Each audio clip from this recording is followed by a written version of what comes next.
ഒരു 10,000 റുപ്യക്ക് ചിലപ്പോൾ ബുദ്ധിമുട്ട് അറിയാം നമുക്ക്. ഒരു ദിവസം 3 കുപ്പായ ഇടുന്നവരാ. ഞാൻ ഈ ഷർട്ട് ഇന്നലെ ഇട്ട അറിയാം നമുക്ക്. ഇതിൽ അഴുക്കൊന്നും ആയിട്ടില്ല. ഒരു ഷർട്ടും കൊണ്ട് ഇറക്കി കിട്ടണമെങ്കിൽ 60 റുപ്യ വേണം. അത് കോടികൾ പി വി അൻവറിൻ്റെ കയ്യിലുണ്ടായിരുന്നൊന്നും അങ്ങനെ തന്നെയാണ്, ഇപ്പോൾ ആയതല്ല. അപ്പോൾ രാവിലെ ആ സ്ത്രീപ്പെട്ടി ഒന്നും ഇങ്ങനെ ആക്കിയാൽ ആ 60 റുപ്യ ഏതെങ്കിലും സാധുവിന് കൊടുക്കാമല്ലോ, കൊടുത്തൂടെ? ഞാൻ ഈ ബിസിനസ് ക്ലാസ്സിലും ആ ക്ലാസ്സിലൊന്നും ഞാൻ യാത്ര ചെയ്യില്ല.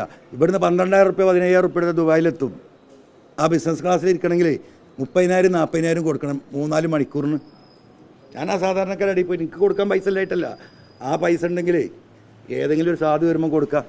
ഏതായാലും ആകെക്കാടാ. അപ്പോൾ ഈ രാവിലെ ഈ വാതിൽ തുറക്കാൻ പേടിയാണ് എനിക്കറിയാം. മനുഷ്യന്മാർ ഇവിടെ ഉണ്ടാവും. എന്താണ് ഓരോ ദുരന്തമായിട്ട് വരിക. ഇപ്പോഴെന്താ പി വി അൻവർ ഭയങ്കര മലയാളിയല്ലേ? കടം വാങ്ങി സഹായിക്കാൻ തുടങ്ങിയിട്ട് കൊല്ലങ്ങളായി. വിത്തെടുത്ത് കുത്തി തിന്ന് വിത്തും കഴിഞ്ഞു. 1 ഇഞ്ച് ഭൂമി എനിക്ക് വിൽക്കാൻ കഴിയും അറിയങ്ങൾ. ഇവരുണ്ടാക്കിയ കേസ് വരും, മിച്ച ഭൂമി കേസ് 222 ഏക്കർ എന്നൊക്കെ നിങ്ങൾ കേൾക്കണ്ടല്ലോ.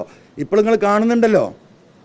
എന്താ വസ്തുത പടച്ചോനറിയാം. ഞാൻ അവിടെ വരേൽപ്പിക്കുക. അപ്പോൾ എനിക്ക് മത്സരിക്കാൻ ആഗ്രഹമുണ്ട്, ശേഷിയില്ല.